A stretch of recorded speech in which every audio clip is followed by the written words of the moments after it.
Masuk dalam perkembangan mazhab Syafi'i ke Indonesia. Kita akan membahas tentang masuknya mazhab Syafi'i ke Indonesia. Ya, pendahuluan masuk dalam perkembangan Islam di Nusantara. Islam pertama kali masuk ke Nusantara melalui jalur perdagangan yang menghubungkan Arab dan Asia Tenggara, terutama pada abad ke-7 Masehi, menggambarkan interaksi damai antara pedagang dan penduduk lokal. Karena kita harus ketahui, agama Islam masuk ke Indonesia itu sudah ada pada tahun 17 Hijriah atau 638 Masehi abad ke-7. Mungkin yang perlu kita ketahui terlebih dahulu bahwa jauh sebelum Nabi Muhammad SAW lahir, yaitu sebelum 570 Masehi, orang-orang Persia, India, serta Tiongkok atau Cina sudah banyak berada di Indonesia. Kenapa? Karena pada waktu itu Indonesia merupakan jalur internasional dan masih terdiri dari kerajaan-kerajaan yang terpecah-pecah di berbagai pulau besar seperti Aceh, Jawa, Sulawesi, dan lain-lain, terutama di daerah pantai rute perdagangan antara Persia dan India dengan Tiongkok. Rute itu adalah Persia Gujarat, Malabar ya, Al-Malibar itu, Malabar, India bagian barat, Seon Komandel, pantai India sebelah timur, Samudra Pasai Aceh Utara, Perlak Sumatera Timur, Malaka Semenanjung Malaya, Kamboja yaitu Indochina, dan Kanton Cina. Jadi ketika Nabi Muhammad masih hidup, daerah Tiongkok atau daerah Cina itu sudah masyhur. Sehingga Nabi pernah mengatakan, tuntutlah ilmu walaupun sampai negeri Cina. Maksudnya sampai negeri timur yang jauh. Jadi pada tahun 17 Hijriah ya, atau abad ke-7 itu sudah mulai. Nah, teori masuk Islam ke Indonesia itu kan ada 4 teori yang kita ketahui ya. Yang pertama teori Arab sebelum abad 13. Samudra Pasai bermazhab Syafi'i dan juga gelarnya Al-Malik. Jadi masuknya Islam ke Indonesia itu menurut teori pertama itu ada dari Arab, seperti yang dikemukakan oleh juga beberapa pakar sejarah, salah satunya Buya Hamka. Nah, kenapa disebut Islam ini dari Arab? Karena di Samudra Pasai itu mazhabnya Syafi'i. Yang mana pada waktu itu Mekah dan Mesir mayoritas Syafi'iyah pada waktu itu dulu ya, sebelum Wahabi sekarang ini. Dan juga gelar sultannya itu pakai Al-Malik. Al-Malik ini yang biasa kaprahnya itu di Mesir digunakannya. Jadi antara Arab atau Mesir itu Islam itu dari situ datangnya. Teori kedua teori Gujarat atau India. Kenapa? Karena di Samudra Pasai itu makam-makam sultannya itu bentuk nisannya itu ukiran-ukirannya itu coraknya bercorak Gujarat India. Nah, tapi menurut sebagian yang mendukung teori Arab, ya Islamnya datangnya itu dari Arab, hanya saja mempekerjakan pemahatan menisan segala itu dari orang-orang Gujarat, kan itu interaksi langsung seperti itu. Dan Gujarat itu mayoritas Hanafiyah katanya. Meskipun di India bagian barat, Malibar itu Syafi'i. Jadi memang ada dua teori ya, Arab atau Gujarat India. Lalu ada teori Persia atau dari Iran. Karena memang pada itu banyak pedagang Arab, Gujarat dan Persia sudah ada dan Cina juga sudah ada. Katanya yang pertama kali itu mana dulu? Katanya dari Iran. Kenapa? Buktinya upacara tablik di Bengkulu udah ada itu ratusan tahun yang lalu. Karena tablik itu adalah fenomena Sayyidina Hasan dan Sayyidina Hussein, acara itu memperingati itu di tanggal 10 Asyura. Nah, tetapi ini terbantahkan karena mayoritas Islam di Indonesia itu Syafi'iyah, gitu, hanya peranannya kecil situ. Lalu ada teori Cina, karena banyak pendakwah yang berasal dari keturunan Cina yang mempunyai pengaruh besar pada masa kerajaan Demak. Ya pada intinya empat jalur ini yang mengislamkan Indonesia, hanya perbedaan teori itu mana dulu yang masuk ke Indonesia, apa dari Arab, Gujarat, Persia, dan Cina. Nah, menurut saya pribadi itu lebih condong kepada teori Arab ya. Selanjutnya, nah, sejarahnya masuknya periode awal dengan Krecek yang damai itu pada zaman Khalifah Umar bin Khattab. Islam masuk ke Indonesia melalui jalur perdagangan, dikenal dengan Krecek damai dan toleran. Karena pada tahun 17 Hijriah atau abad ke situ, di bawah pimpinan Khalifah Sayyidina Umar bin Khattab, penguasa Persia, sesudah mengadakan pertempuran di Qadisiyah dan Madain, orang-orang Persia sesudah itu berbondong-bondong masuk Islam. Hal ini berpengaruh kepada orang Persia yang tinggal di pantai Pasai dan Perlak. Banyak yang masuk Islam mengikuti situasi di negeri asal mereka. Jadi Islam yang mula-mula masuk ke Indonesia bukanlah dengan pedang hunus, bukan, tetapi dengan sukarela, kemauan sendiri, bukan juga dibawa oleh penjajah. Nah, tapi kalau memang zaman Khalifah Umar itu Persia itu sudah mulai masuk Islam dan pedagang juga ke sini, sepertinya itu Syiah itu belum ada karena Syiah itu mulai muncul ketika zamannya Sayyidina Ali bin Abi Thalib setelah perang Jamal dan lain-lain itu ya. Ya, jadi ya mungkin semuanya benar gitu dari Arab, dari Gujarat, dari Persia, cuman mana dulu yang masuk duluan. Itu kita belum bisa memastikannya. Pada tahun 41 Hijriah, ya setelah Khalifah di oleh Muawiyah ya, zaman Khalifah Rasyidin sudah berlengser pada tanggal 41 Hijriah tahun 41. Khalifah Islam jatuh ke tangan Muawiyah bin Abi Sufyan dan memindahkan markas Khalifah dari Madinah ke Damaskus, Syria. Jadi masih zaman Muawiyah ini sudah di Syria ini ya, ibu kotanya. Pemindahan ini membawa kemajuan perkembangan Islam dan tidak terpencil lagi karena di Damaskus merupakan rute perdagangan antara Tiongkok dan Eropa melalui daratan. Jadi saling terkoneksi ya kan? Jadi beliau ini, Sayyidina Muawiyah, bukan saja mengalihkan perhatian dagang ke barat, tetapi juga ke timur, ke Indonesia, Indochina, dan Tiongkok. Beliau mengirim mubalik-mubalik Islam di samping membuat rute dagang jalan laut antara Basrah, Teluk Persi, Tiongkok, pulang pergi bolak-balik seperti itu, sebagai imbangan rute jalan darat antara Eropa, Damaskus dengan Tiongkok. Jadi rute dagang jalur laut beliau adakan dari Teluk Persi lewat Gujarat di utara Goa, lewat Sion, Coromandel, terus ke Aceh, Perlak, Malaka, Kamboja, dan terus ke Tiongkok. Seperti itu jalurnya. Ya. Nah, jadi dalam buku Sejarah Melayu karangan Tun Muhammad Sri Lanang tahun 1536 Masehi dimuat hikayat Raja Pasai. Hikayat itu menceritakan bahwa seorang raja dari negeri Mu'tabar, Malabar maksudnya, Al-Maribari, telah turun dari tahtanya. Beliau menumpang kapal dari Mekah yang hendak menuju Samudra Pasai dengan maksud mengislamkan orang-orang di Samudra Pasai. Setelah beberapa lamanya di jalan sampailah kepada negeri Fansuri dan orang-orang negeri Fansuri itu masuk Islam. Raja yang dimaksud adalah Sultan Muhammad, seorang Arab keturunan Sayyidina Abu Bakar Asy-Siddiq. Dan di Barus atau Fansur, pantai Sumatera sebelah barat tidak jauh dari Singkali. Itu ada ditemukan batu nisan bernama Syekh Rukunuddin yang wafat pada tahun 13 Safar 48 Hijriah tuh. Tahun 48 Hijriah dalam usia 102 tahun. Wih, masih zaman sahabat nih ya. Jadi tidaklah heran kalau ada catatan sejarah lain mengatakan bahwa diulakan pertama sudah ada masyarakat Islam pada zaman Khalifah Muawiyah bin Abi Sufyan. Dan bahkan kabarnya utusan-utusan Khalifah Muawiyah itu sampai ke hulu Sungai Jambi di Sumatera Tengah dan ke Jepara, Jawa Timur. Khalifah Muawiyah bin Abi Sufyan pernah mengirim surat kepada Raja Sriwijaya Jambi, Sri Maharaja Luknawarman, dan juga kepada Ratu Simon di Kalinggat, Jepara, Jawa Timur. Isi surat itu selain urusan perdagangan juga dakwah Islamiyah. Begitu juga kedutaan besar India ya dari Gujarat di Jakarta, kedutaan besar India di Jakarta pada tahun 1956 mengeluarkan buku Islam di India dan hubungan-hubungannya dengan Indonesia.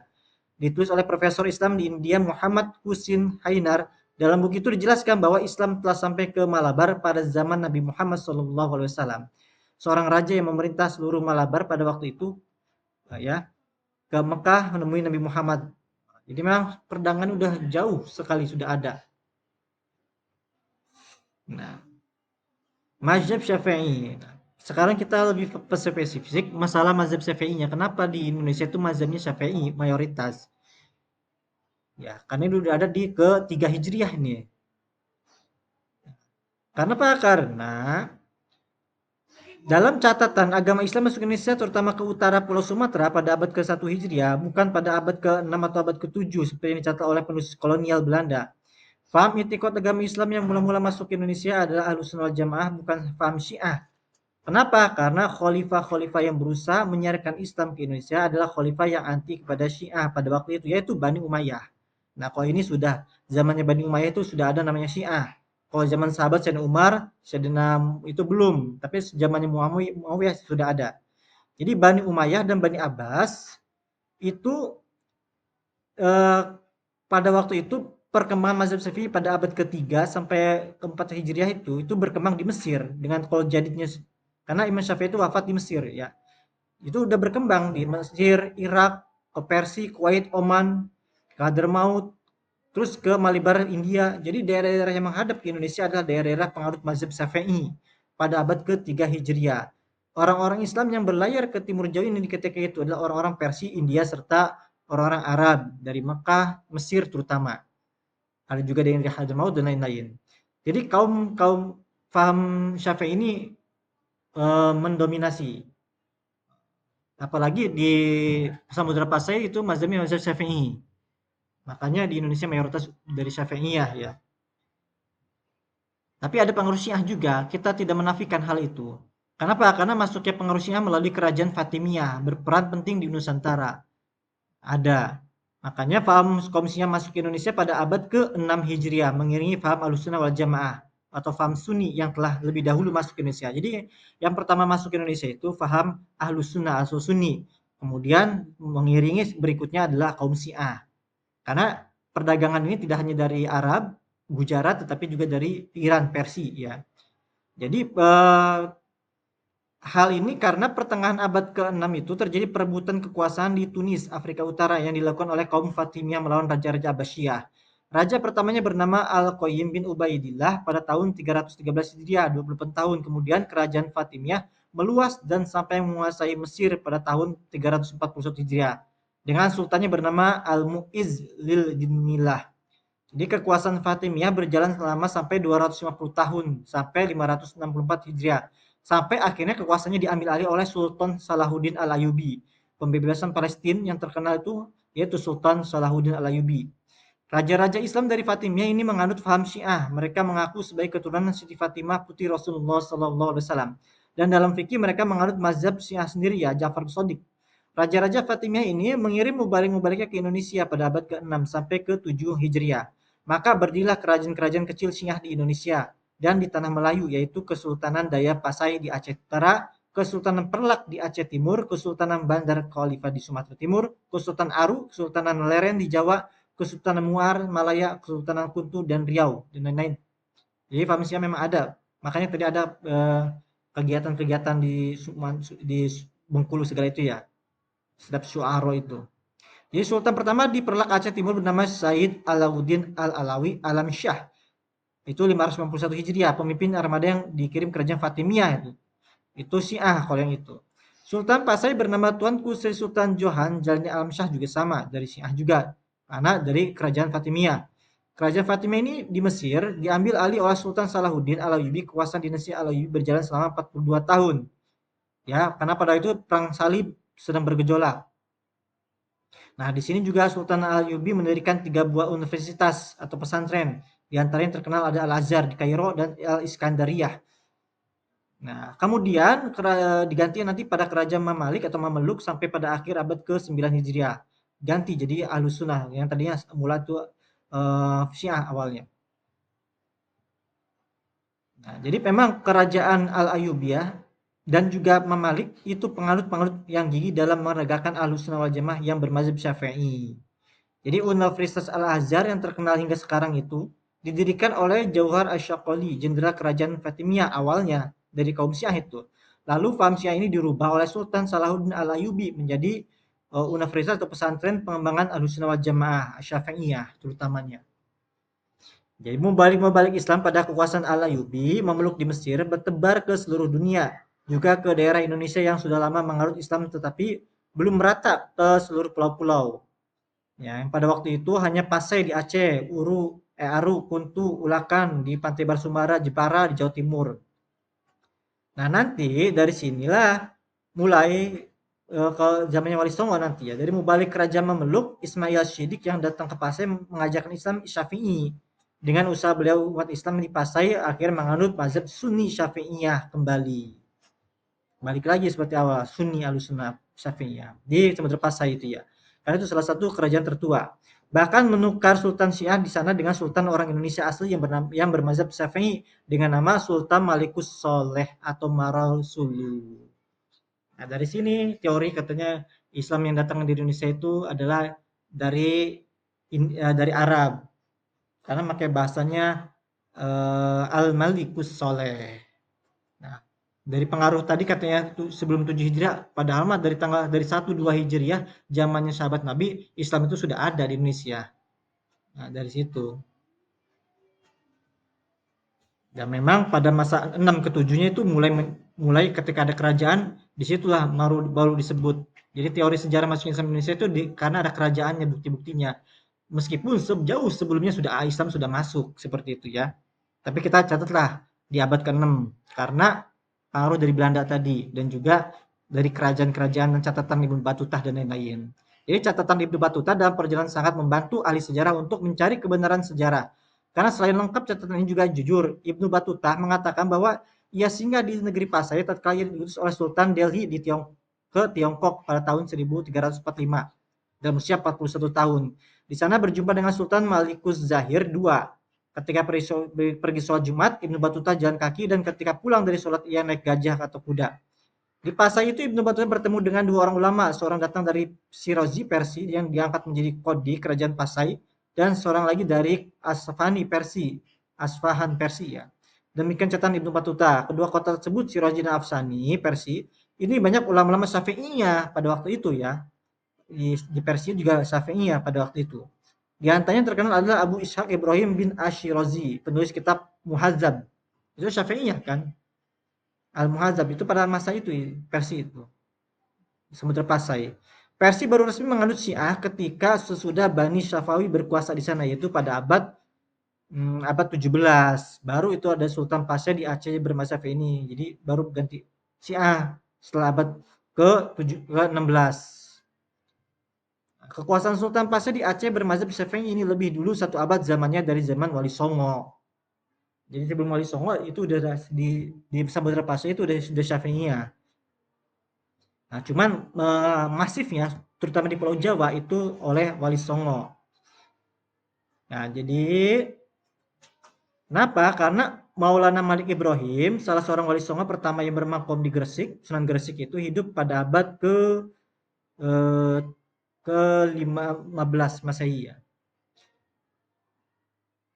Sultan Malaka berkuasa selama 35 tahun dari 1441 Masehi sampai 1476 abad kelima ya. Namanya Sultan Mansur Shah I, pengarut mazhab Syafi'i. Beliau juga mengutus mubalik Islam ke bermazhab Syafi'i ke Minangkabau yang tadi awalnya dari Syiah setelah dikalahkan oleh Majapahit tadi itu ya. Nah, ini panjang ya. Lanjut ya. Nah, jadi memang kedatangan Salahuddin Al-Ayyubi Al-Azhar mengalami perubahan yang signifikan, di mana para mubalik memeluk dan Sultan Malikus Saleh berperan dalam menguatkan mazhab Syafi'i di Indonesia. Itu awalnya kenapa mayoritas mazhabnya Syafi'iyah.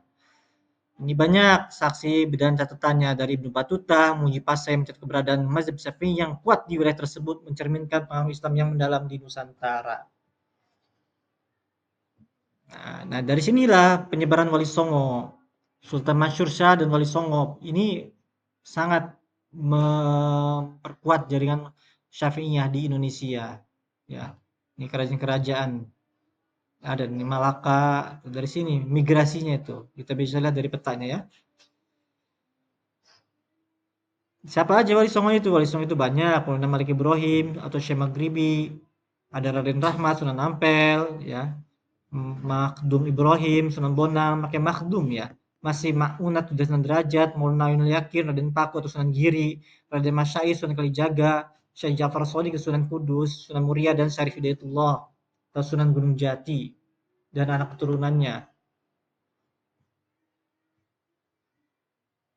Nah, Syarif Hidayatullah dan Pangeran Diponegoro ya tokoh penting dalam sejarah Islam di Indonesia. Mungkin kekuatan dan pergerakannya ini sangat Syafi'iyah dari kitab-kitab diajarkan. Bukti-buktinya lagi, di sini organisasi keagamaan di Indonesia itu ada 4 yang bermazhab Syafi'i itu yang saya ketahui ada 4. Yang pasti yang pertama NU. Dalam anggaran dasarnya bab kedua pasal 5 disebutkan Nahdlatul Ulama dalam bidang fikih itu mengikuti salah satu dari mazhab 4 Hanafi, Maliki, Syafi'i dan Hambali. Hanya saja yang digunakan di Indonesia mayoritas Syafi'i karena NU ini mendunia ya. Laju ada ya, kemudian Jami'atul Wasliyah. Dalam ADART-nya disebutkan perkumpulan ini juga berasas Islam dalam hukum fikih bermazhab Syafi'i. Lalu ada Nahdlatul Wathon Sama di dalam di ADRT-nya pasal 3 berbunyi organisasi Nahdlatul Ulama berazas Islam Ahlussunnah wal Jamaah bermazhab Imam Syafi'i dan juga dari Persatuan Tarbiyah Islamiyah. Nah, di sini sama seperti ini. Pasal 2 azas dari partai organisasi ini ialah agama Islam dalam syariat dan ibadah menurut mazhab Syafi'i. Ini empat organisasi yang terbesar adalah dari NU. Bukti bahwasanya bukan dari Wahabi ya. Belakangan ini tuh, Mbak. Jadi kesimpulannya bahwasanya mazhab Syafi'i telah menjadi fondasi kuat dalam sejarah Islam di Indonesia, menunjukkan kontinuitas dan perkembangan yang signifikan hingga saat ini, mencerminkan warisan budaya yang kaya dan beragam. Hal ini bisa dilihat dari silsilah nasab, karena sampai sekarang banyak keturunan-keturunan yang memiliki silsilah, terutama dari Wali Songo, itu kan ujung-ujungnya ke Syafi'iyah tadi, seperti Syarif Hidayatullah dari Mesir, ya kan? Itu Syafi'iyah, ya kan? Nah, punya anak Sultan Hasanuddin dan sertanya. Dan ilmu serta kitab kuning fikih yang diajarkan di pondok pesantren di Indonesia itu hampir semuanya itu Syafi'iyah. Kecuali yang sekarang yang belakangan ini, tapi yang dari dulu sebelum Indonesia merdeka itu Syafi'iyah semua. Bahkan peradilan agamanya, hukum yang digunakan di peradilan agamanya hukum-hukum Syafi'iyah. Seperti itu.